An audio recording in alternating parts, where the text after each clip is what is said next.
لا حول ولا قوة الا باللہ العلی العظیم حسبنا اللہ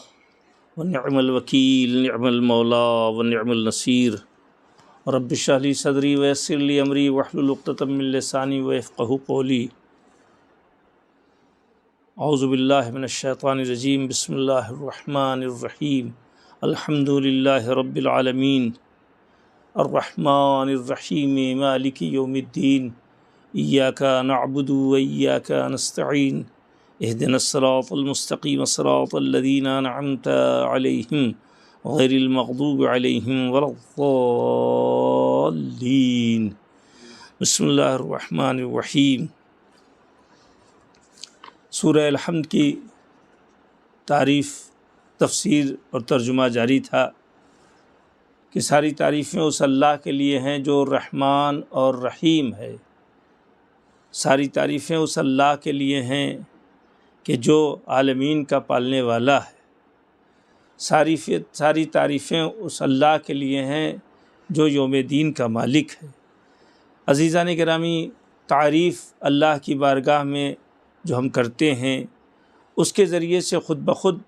اس کی حمد اور اس کی ستائش کا نتیجہ یہ ہوتا ہے کہ ہماری نعمتوں میں اضافہ ہوتا ہے اور ہماری انسانیت کے صفات میں بھی اضافہ ہوتا ہے اللہ کی تعریف کرنے سے۔ اسے کہ جتنا زیادہ ہم خدا کی چیزوں میں، خدا کی پیدا ہوئی چیزوں میں غور کرتے جائیں گے اتنا ہی زیادہ اس کی معرفت اور اس کا عرفان بڑھتا جائے گا، اور جتنا زیادہ اس کی پہچان، اس کی معرفت اور اس کی خلقت کی گہرائیوں اور اس کے اندر پوشیدہ رازوں اور چیزوں کو سمجھتے جائیں گے اتنا ہی زیادہ ہماری زبان اس کی ستائش اور اس کی تعریف کرنے میں مصروف ہوگی۔ لہٰذا ہم اس ماہ مبارک رمضان میں درس قرآن کی ابتدا اس لیے کی کہ ہم لوگ یہ عادی بن جائیں کہ اللہ کی حمد کے لیے ہم ہر جہاں ہر مرحلے میں غور کرتے رہیں کہ خالق کائنات نے ہمیں کیا کیا نعمتوں سے فیض بخشا ہے، کن کن چیزوں کو عطا کیا ہے۔ اللہ نے ہمیں مولا سید سجاد نے حمد کے سلسلے میں جو پوری تفصیلات پیش کی ہے اپنے تعریف میں، اپنے حمد کے خود دعا میں، تو وہ قابل غور ہے۔ اس میں بہت سے راز پنہاں ہیں۔ چونکہ مختصر لفظوں میں، آسان لفظوں میں، تھوڑے سے جملوں میں ہمیں بات قارئین تک پہنچانی ہے، لہٰذا میں گہری اور بہت ہی زیادہ سخت باتیں نہ کر کے اس میں سے جو آسانی سے بات سمجھ میں آ سکتی ہے اسے آپ کے سامنے پیش کر سکتا ہوں۔ مولا فرماتے ہیں ایک ایک چیزوں کی تعریف کی کہ وہ پروردگار تو قابل تعریف ہے کہ تو ہمیں عطیے عطا کرتا ہے، تو قابل تعریف ہے کہ تو نے ہمارے عقل کو یہ شعور بخشا کہ ہم تیری تعریف کو سمجھ سکیں اور تیری تعریف کو کر سکیں۔ یہ تیرا ہی کرم ہے جو ہم اپنے شعور اور اپنے عقل اور اپنے فہم اور اپنے مائنڈ اور اپنے دماغ سے یہ تیری حمد کو سمجھتے ہیں اور حمد کو کرنے کی کوشش کرتے ہیں۔ یہ ساری باتیں ہر طرح سے کہ تو نے کام کرنے کے لیے جو اعضاء و جوارح دیے اس کے پر تیری حمد ہے، تو نے جو ہمیں سوچنے کے لیے صلاحیتیں دی اس پر تیری حمد ہے، تو نے ہمیں جانوروں سے الگ ہونے کے لیے جو ہمیں حمد کا سلیقہ بتایا وہ سب ہمارے نگاہوں میں آ جاتا ہے۔ مولا امام زین العابدین علیہ السلام کے اس حمد کے سلسلے سے بیانات کے ذریعے سے اب مولا فرماتے ہیں تمام تعریف اس اللہ کے لیے ہے جس نے ہمارے جسموں میں پھیلنے والے اعصاب اور سمٹنے والے عضلات ترتیب دیے ہیں اور زندگی کی آسائشوں سے بہرہ مند کیا ہے، اور کار و کسب کے اعضاء ہمارے اندر ودیت فرمائے ہیں، اور پاک و پاکیزہ روزی سے ہماری پرورش کی ہے، اور اپنے فضل و کرم کے ذریعے سے ہمیں بے نیاز کر دیا ہے۔ آپ غور فرمائیں کہ مولا نے فرمایا کہ ساری تعریف اس اللہ کے لیے ہے جس نے ہم کو اعصاب عطا کیے ہیں، جسم میں جو پھیلے ہوئے ہیں پورے بدن میں، یعنی اعصاب سے مراد وہ تمام نسیں ہیں، وہ تمام رگیں ہیں کہ جو انسان کے دماغ سے نکل کر سارے جسموں میں پھیلی ہوئی ہیں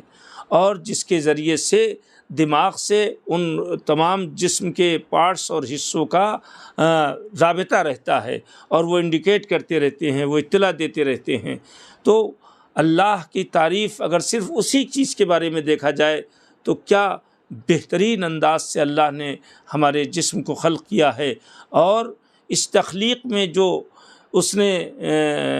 اعصاب کی رگیں، آپ جانتے ہیں کہ اگر آدمی اعصابی کیفیت میں پریشان ہو جاتا ہے، دماغ سے ریلیشن شپ ٹوٹ جاتا ہے جسم کا، تو مختلف ہزار قسم کی بیماریاں ہو جاتی ہیں، ہزار قسم کی پریشانیاں پیدا ہو جاتی ہیں، مگر یہ اس کو یقیناً نہیں پیدا ہوں گی جو اللہ کی حمد کرتا رہے اس بات پر کہ اس نے کس طرح سے ہمارے جسم میں اعصاب کی رگیں، اعصاب کی یہ اعصاب یعنی نرو کی رگیں، ہمارے نیرو سسٹم کو اس نے پورے جسم میں دماغ سے اٹیچ کیا ہے۔ تو مولا فرماتے ہیں ساری تعریف اس اللہ کے لیے جس نے ہمارے جسموں میں پھیلنے والے اعصاب اور سمٹنے والے عضلات ترتیب دیے ہیں، یعنی عجیب و غریب انداز سے کہ وہ تمام رگیں پھیلی بھی ہوئی ہیں پورے جسم میں، اور سمٹنے والے عضلات بھی ہمارے حوالے کیے ہیں، اور یہ تمام رگیں جو ہیں جنہیں نرو کہا جاتا ہے، جنہیں اعصاب کہا جاتا ہے، یہ پورے جسم کے ہر پارٹس کے ہر جگہ سے اس کا ریلیشن شپ ہے دماغ کا، اور یہ اس طرح سے رکھا گیا ہے کہ اللہ نے اس حکمت اور اس سلیقے سے اس کو رکھا ہے کہ اگر ہم واقعی معنوں میں نیچرل انداز میں زندگی گزارتے رہیں، فطری طریقے پر زندگی گزارتے رہیں، اس کے حکم کے مطابق زندگی گزارتے رہیں، تو ہمارے یہ اعصاب کبھی متاثر نہ ہوں گے۔ اور کیوں نہ ہو، اعصاب کی قوت دماغ کی قوت کے اوپر منحصر ہے، یعنی ہماری نرو اسی وقت طاقتور رہے گی، قوی رہے گی جب ہمارا دماغ قوی رہے گا، اور دماغ اس وقت قوی رہے گا جب ہم اس دماغ میں پاک و پاکیزہ بہتر باتیں اپنے اندر رکھیں گے، اللہ کی حمد کے بارے میں، کائنات کے بارے میں، یعنی جو بھی ہم سوچیں گے وہ بہتر اور اچھا سوچیں گے، تو ایسی صورت میں وہ دماغ بھی مضبوط ہوگا اور اس سے ریلیٹڈ جو اعصاب کی رگیں ہیں وہ سب مضبوط ہوں گی۔ گناہ کرنے سے دماغ کمزور ہوتا ہے، گناہ کرنے سے اعصاب کی رگیں کمزور ہو جاتی ہیں، لہٰذا جن لوگوں کے اعصاب کمزور ہوتے ہیں وہ یقیناً انہیں اپنی حیات اور اپنے لائف اسٹائل کے اوپر توجہ دینا چاہیے کہ اللہ نے تو ہمارے اعصاب کو بہتر رکھا تھا، بہتر بنایا تھا، یہ ہمارے اعصاب بگڑ کیوں گئے، یہ ہماری فکر کیوں بگڑ گئی، یہ ہمارے جسم کی بیماریاں، جسم میں بیماریاں اعصاب کی کیوں پیدا ہو گئیں۔ تو یہ اس وقت انسان سوچے گا جب یہ سوچے گا کہ ہمیں اللہ نے پیدا کیا اور اللہ نے یہ ساری چیزیں عطا کی ہیں، اور پھر اللہ ہی کی طرف متوجہ رہے گا۔ تو عزیزو، یہ اعصاب کو پورے بدن میں دوڑانا، نرو کی رگوں کو، اور اس کو دماغ سے مرتبط کرنا، یہ اس کا کام تھا، اور اس کو اسی طرح سے باقی رہنے دینا اور بہتر انداز سے اس کو استعمال کرنا، یہ ہمارا کام ہے۔ اب اس بات پہ حیرت نہیں ہونا چاہیے کہ نبی یا امام یا معصومین یا صالحین یا اصحاب، یہ جو لوگ اعصاب کے اعتبار سے قوی تھے، یہ جو ذہنی اور فکری اعتبار سے مضبوط تھے، جو یہ کہہ رہے تھے سید الشہداء کے سامنے کہ اگر مولا 70 مرتبہ ہمیں قتل کر دیا جائے اور پھر زندہ کیا جائے تو ہم آپ کے قدموں کو چھوڑ کے نہیں جائیں گے، یہ وہی پاک طبیعت اور پاک سرشت تھی، پاک فکر تھی کہ جس کی وجہ سے ان کے اعصاب اور ان کے نرو، ان کا دماغ اتنا مضبوط تھا کہ وہ 70 مرتبہ قتل ہونے کے لیے تیار ہیں، 70 مرتبہ شہادت دینے کے لیے تیار ہیں۔ تو ہمارے ذہن میں اس بات کو ہمیں بہرحال دماغ میں رکھنا چاہیے کہ ہمارے پاس جو بھی اگر قوت آ رہی ہے، اور جو قوت ہے الحمدللہ، اس قوت کے لیے اللہ کا شکریہ ادا کریں، اللہ کی حمد کریں کہ اس پروردگار نے ہم کو اس قابل بنا رکھا ہے کہ ہم اپنے اعصابی نظام کے اعتبار سے ہمارے اندر کنٹرول موجود ہے، ہمارے اندر حق اور ناحق کو پہچاننے کی صلاحیت موجود ہے، ہمارے اندر اللہ کے دشمنوں اور محمد و آل محمد کے دشمنوں کے خلاف ہمارے ذہن میں بغاوت موجود ہے، اور ان سے مقابلہ کرنے کے لیے نہ صرف یہ کہ میدان کارزار میں جائیں بلکہ میدان علم میں ان کا مقابلہ کریں، میدان فن اور ہنر میں مقابلہ کریں۔ تو اس اعتبار سے اگر ہم زندگی گزارتے ہیں تو ہمارے اعصاب قوی ہوں گے۔ تو اب جو آدمی اعصاب کی گہرائیوں سے واقف ہوگا، اعصاب نرو کی اہمیت سے واقف ہوگا، یقیناً اس کی زبان اللہ کی حمد ضرور کرے گی۔ امام سجاد نے جو کہا کہ ساری تعریف اس اللہ کے لیے ہے جس نے تمام اعصاب یعنی نرو اور سمیٹنے والے عضلات کو مرتب کیا ہے اور زندگی کی آسائشوں سے بہرہ مند کیا ہے۔ اگر یہ ریلیشن شپ ہاتھ کا دماغ سے نہ ہوتا تو یہ ہاتھ نہیں ہل سکتا تھا، اگر کانوں کے سننے کے ریلیشن شپ اگر دماغ سے نہ ہوتا، نرو کی رگوں کے ذریعے سے، تو ہم صحیح باتوں کو نہیں سن سکتے تھے، اگر آنکھوں کا رابطہ ہمارا دماغ سے بہتر نہ ہوتا تو ہم بہتر طریقے سے نہیں دیکھ سکتے تھے۔ لہٰذا زندگی کے جو بھی آرام اور سکون کے فائدے ہم حاصل کر رہے ہیں وہ، اور جو کچھ بھی ہم ورک کر رہے ہیں، بزنس کر رہے ہیں، تجارت کر رہے ہیں، نوکری کر رہے ہیں، ہنر حاصل کر رہے ہیں، فن حاصل کر رہے ہیں، یہ سب اللہ نے اعصاب کو مضبوط کر کے ہمارے اندر اکٹھا کر رکھا ہے، جسے ہمیں اپنے اعصاب اور اپنے نرو اور اپنے عضلات کو کام میں لا کر کے ہمیں دنیا کے سامنے بہتر چیزیں پیش کرنا ہے۔ تو اب وہ امام ہمیں بتا رہے ہیں اگر عضلات کے اوپر نگاہ ہے، اگر نرو کے اوپر نگاہ ہے اور ان سے کام لیتے ہیں اور ان سے زندگی ہماری فائدہ اٹھاتی ہے تو یقیناً ہمارے اوپر لازم ہے کہ ہم اس کی حمد کریں، اور حمد کرتے جائیں گے تو اس میں قوت میں اضافہ ہوتا جائے گا۔ پالنے والے ہم سب کو صحیح معنوں میں حمد کرنے کی توفیق و طاقت عطا فرما، اور نماز بھی اگر ہم پڑھ رہے ہیں اور سورہ حمد کی تلاوت کر رہے ہیں، سورہ الحمد پڑھ رہے ہیں، تو بہرحال ان تمام نعمتوں کا اپنے ذہن میں تصور رکھیں جو اللہ نے ہمیں دی ہے اور اس کے ذریعے سے ہم بہرہ مند ہو رہے ہیں۔ والسلام علیکم ورحمۃ اللہ وبرکاتہ۔ اللہم صلی علی محمد وآل محمد، اللہم صلی علی محمد وآل محمد، اللہم صلی علی محمد وآل محمد۔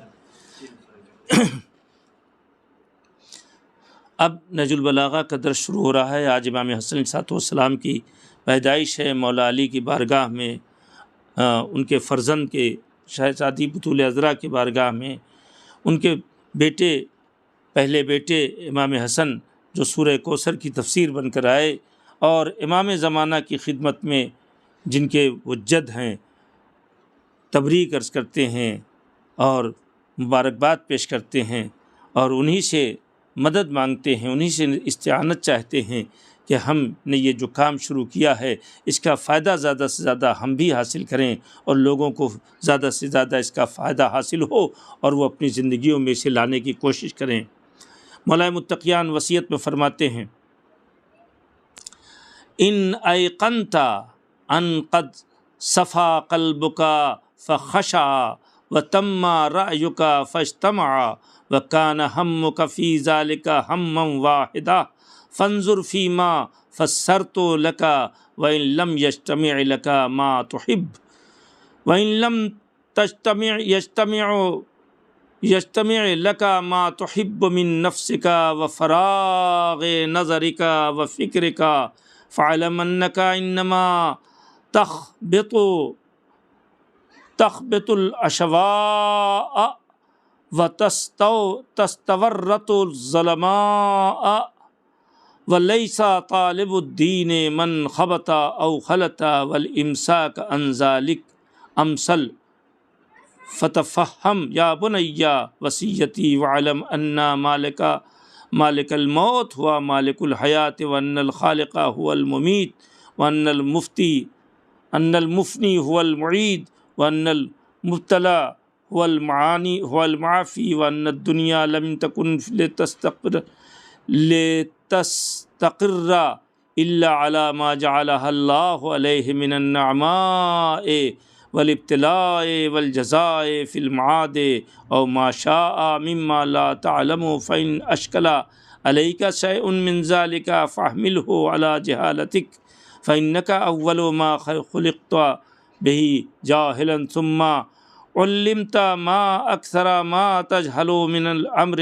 ویتحیر فیہ رأیک ویظل فیہ بصرک ثم تبصرہ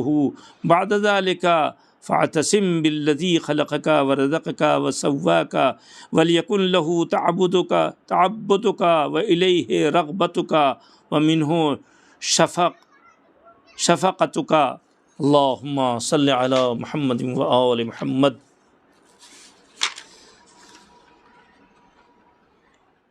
مولا متقیان فرماتے ہیں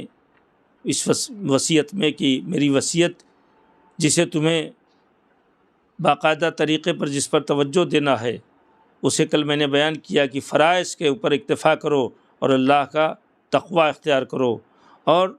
تمہیں تحقیق اور علم کا وہ رخ اختیار کرنا چاہیے جو تمہارے لیے فائدے بخش ہو۔ اب اس کے بعد امام فرماتے ہیں بس اگر تمہیں اطمینان ہو جائے کہ تمہارا دل صاف اور خاشع ہو گیا ہے اور تمہاری رائے تام و کامل ہو گئی ہے اور تمہارے پاس صرف یہی ایک فکر رہ گئی ہے تو جن باتوں کو میں نے واضح کیا ہے ان میں غور و فکر کرنا، ورنہ اگر حسب منشا فکر و نظر کا فراغ حاصل نہیں ہوا ہے تو یاد رکھو کہ اس طرح صرف شبکور اوٹنی کی طرح ہاتھ پیر مارتے رہو گے اور اندھیرے میں بھٹکتے رہو گے، اور دین کا طلبگار وہ نہیں ہے جو اندھیروں میں ہاتھ پاؤں مارے اور باتوں کو مخلوط کر دے، اس سے تو ٹھہرنا ہی بہتر ہے۔ اس وصیت میں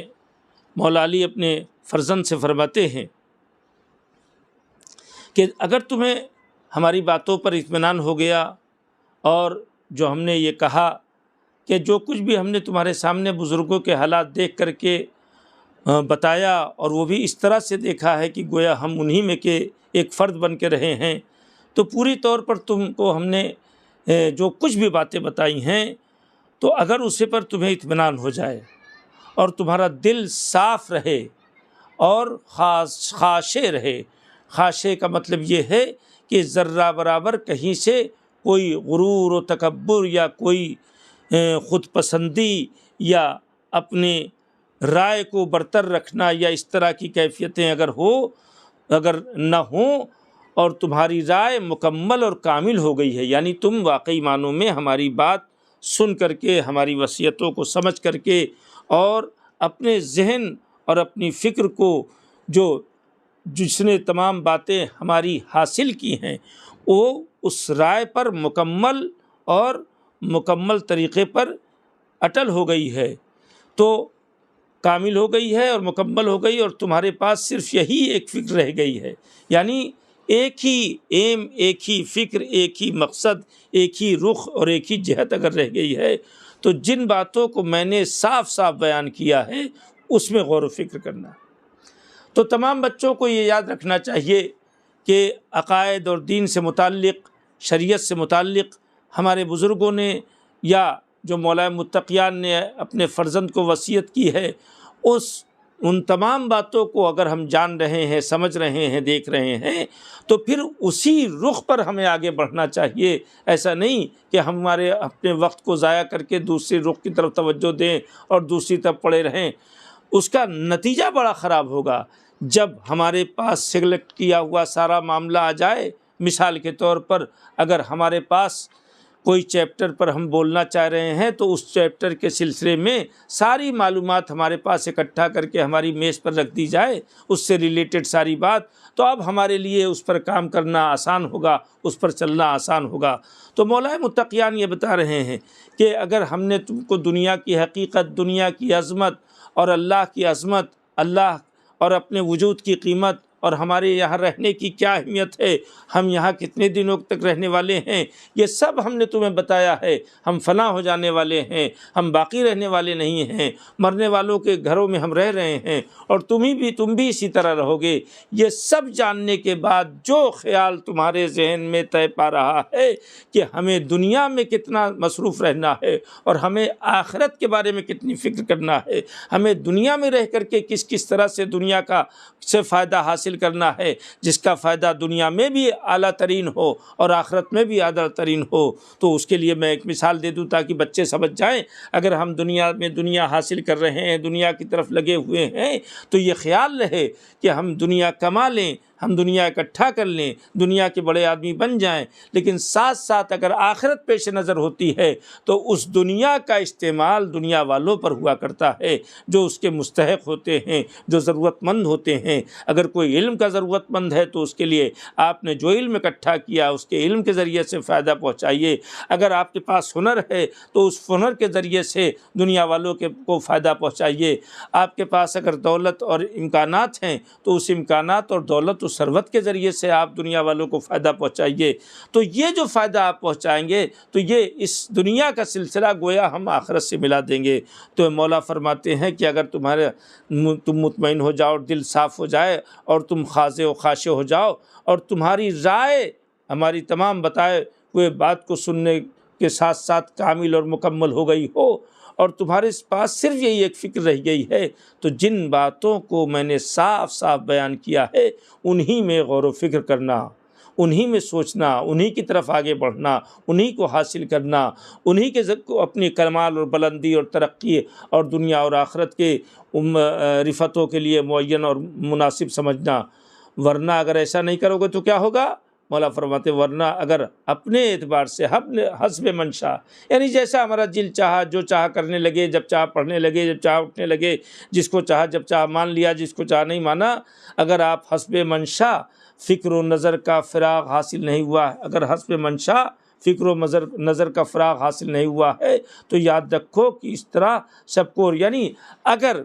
جیسا تم چاہتے ہو اس اعتبار سے تمہارے فکر و نظر کو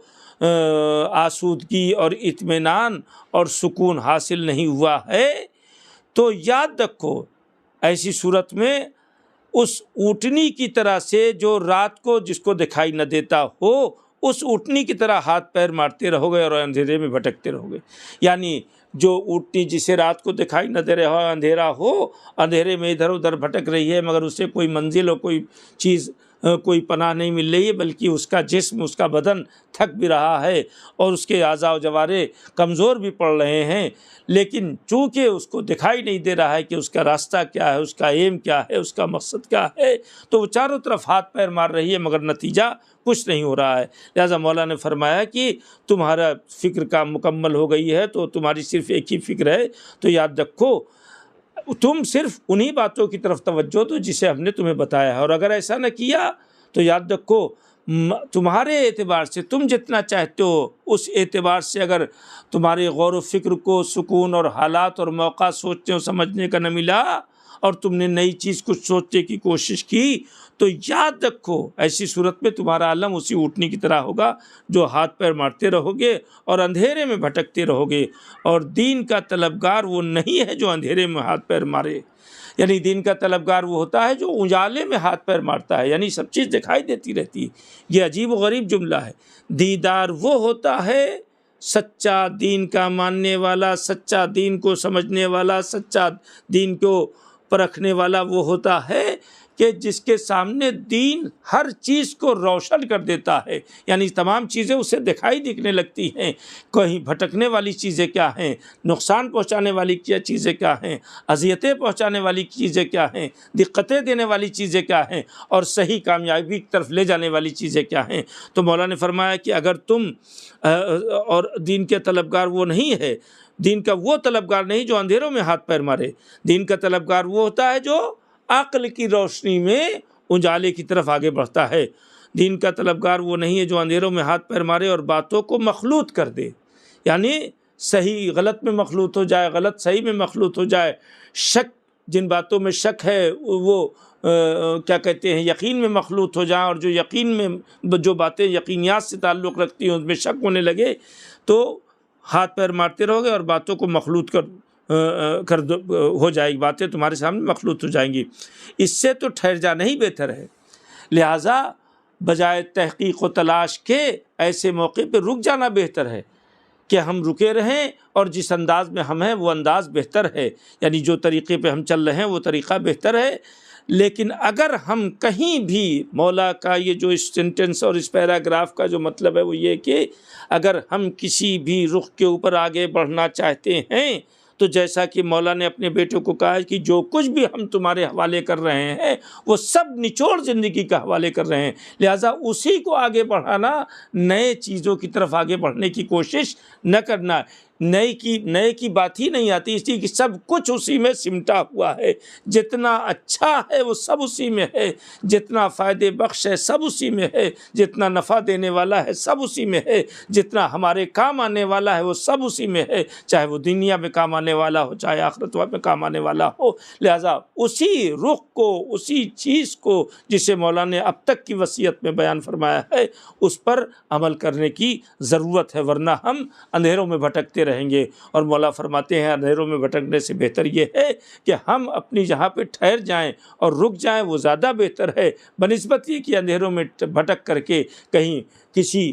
نقصان کے شکار ہو جائیں، کسی پریشانی کا شکار ہو جائیں، فکری اعتبار سے، ذہنی اعتبار سے۔ بہت سے لوگوں کو دیکھا ہوگا جو تلاش تو رہے ہیں مگر ان کا تلاشنے کا ایم صحیح نہیں ہے، وہ صحیح رخ پہ نہیں جا رہے ہیں۔ اسی لیے قرآن مجید نے بتایا اللہ ہی کے بارے میں سمجھنے کے لیے کہ تم مخلوقات سے خالق کو سمجھنے کی کوشش کرو، مخلوقات کو دیکھتے جاؤ، خالق سمجھ میں آتا جائے گا۔ چھوٹی چھوٹی چیز مولا نے بتائی ہے سمجھنے کے لیے، لیکن اگر کوئی فریش ہو کر کے سوچتا ہے جس کو سمجھ ہی میں نہیں آ رہا ہے تو وہ ابھی اصل راستہ پانے میں اس کو بڑا وقت لگے گا کہ کیسے سمجھنا چاہیے کیسے نہیں سمجھنا چاہیے۔ اور یہاں پہ میں ایک بات کہوں گا، جتنا زیادہ اللہ کو ماننے کے سلسلے میں اس کے صفات اور دلیلیں ہمارے مولا علی علیہ الصلوۃ والسلام اور امام سید سجاد کی دعاؤں میں موجود ہے، اتنا خزانہ کہیں موجود نہیں ہے۔ لہٰذا جو خزانے ہیں اس میں کوئی کمی نہیں ہے، ہماری تلاش اور جستجو چھوٹی ہو سکتی ہے مگر وہ خزانے بے حساب ہیں۔ لہٰذا مولا کی اس وصیت پر ہمارے تمام جوانوں کو عمل کرنا چاہیے کہ مولا ہم سب کو اس بہتر راستے پر چلنے کی اور تحقیق کرنے کی اور عمل کرنے کی اور تلاش و جستجو کرنے کی توفیق عطا فرما، جو صحیح اور درست اور جو آپ کا محبوب راستہ ہو اور جو آپ کا بتایا ہوا راستہ ہو، جو اللہ تک لے جاتا ہو۔ والسلام علیکم ورحمۃ اللہ وبرکاتہ۔